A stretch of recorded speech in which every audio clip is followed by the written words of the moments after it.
3 T20 మ్యాచ్ల సిరీస్లో భాగంగా ఆఫ్ఘనిస్తాన్తో ఆదివారం జరిగిన రెండో మ్యాచ్లో టీమిండియా 6 వికెట్ల తేడాతో గెలిచింది. మరో మ్యాచ్ మిగిలి ఉండగానే 2-0తో సిరీస్ను దక్కించుకుంది. చివరిదైన మూడో టీ20 మ్యాచ్ బుధవారం బెంగళూరులో జరుగుతుంది. దీంతో మరో మ్యాచ్ మిగిలి ఉండగానే భారత్ టీ20 సిరీస్ను కైవసం చేసుకుంది. అయితే భారత్ తరపున అత్యధిక టీ20 సిరీస్లు సాధించిన కెప్టెన్గా రోహిత్ చరిత్రకెక్కాడు. ఈ సిరీస్తో కలిపి సారథిగా హిట్మ్యాన్ 12 సిరీస్ విజయాలు అందుకున్నాడు. అంతేగాక 150 అంతర్జాతీయ టీ20లు ఆడిన తొలి ప్లేయర్గా రోహిత్ రికార్డులకెక్కాడు. 2007లో భారత్ తరపున హిట్మ్యాన్ అరంగేట్రం చేశాడు. అంతర్జాతీయ టీ20లు ఆడిన ప్లేయర్ల జాబితాలో రోహిత్ తర్వాతి స్థానంలో ఐర్లాండ్ ఆటగాడు స్టిర్లింగ్ 134 మ్యాచ్లతో ఉన్నాడు. ఇక మ్యాచ్ విషయానికి వస్తే టీమిండియా జట్టులో 2 మార్పులు జరిగాయి. ఓపెనర్ శుభ్మన్ గిల్ స్థానంలో యశస్వి జైస్వాల్, తిలక్ వర్మ స్థానంలో విరాట్ కోహ్లీకి స్థానం లభించింది. టాస్ గెలిచిన కెప్టెన్ రోహిత్ శర్మ ఫీల్డింగ్ ఎంచుకోగా మొదట బ్యాటింగ్కు దిగిన ఆఫ్ఘనిస్తాన్ సరిగ్గా 20 ఓవర్లలో 172 పరుగులకు ఆలౌట్ అయింది.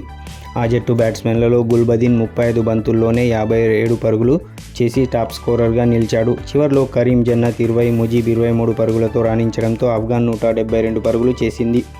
భారత బౌలర్లలో హర్షదీప్ సింగ్ 3 వికెట్లు తీయగా ప్లేయర్ ఆఫ్ ద మ్యాచ్గా నిలిచిన అక్షర్ పటేల్, రవి బిష్ణోయ్ చెరో 2 వికెట్లు పడగొట్టారు. ఇక 173 పరుగుల లక్ష్యంతో బరిలోకి దిగిన టీమిండియాకు మొదటి ఓవర్లోనే షాక్ తగిలింది.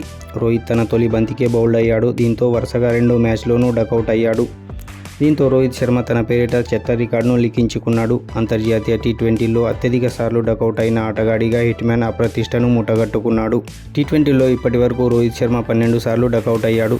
ఆ తర్వాత వచ్చిన కోహ్లీ 16 బాల్స్లో 29 పరుగులు చేసి అవుట్ అయ్యాడు. రోహిత్ శర్మ, కోహ్లీ అవుట్ అయినా కూడా యశస్వి జైస్వాల్ ఏమాత్రం తగ్గలేదు. 5 ఫోర్లు 6 సిక్సర్లతో దూకుడుగా ఆడిన అతను 27 బంతుల్లోనే హాఫ్ సెంచరీ సాధించి చివరగా 68 రన్స్కు అవుట్ అయ్యాడు. ఇక శివం దూబే కూడా రెచ్చిపోయి ఆడాడు. 5 ఫోర్లు 4 సిక్సర్లతో కేవలం 32 బంతుల్లోనే 63 పరుగులు చేసి వరుసగా 2 అర్ధ సెంచరీ సాధించాడు. చివర్లో జైస్వాల్, జితేష్ శర్మ వెంటనే అవుట్ అయినా కూడా రింకుతో కలిసి శివం దూబే టీమిండియాకు విజయాన్ని అందించాడు.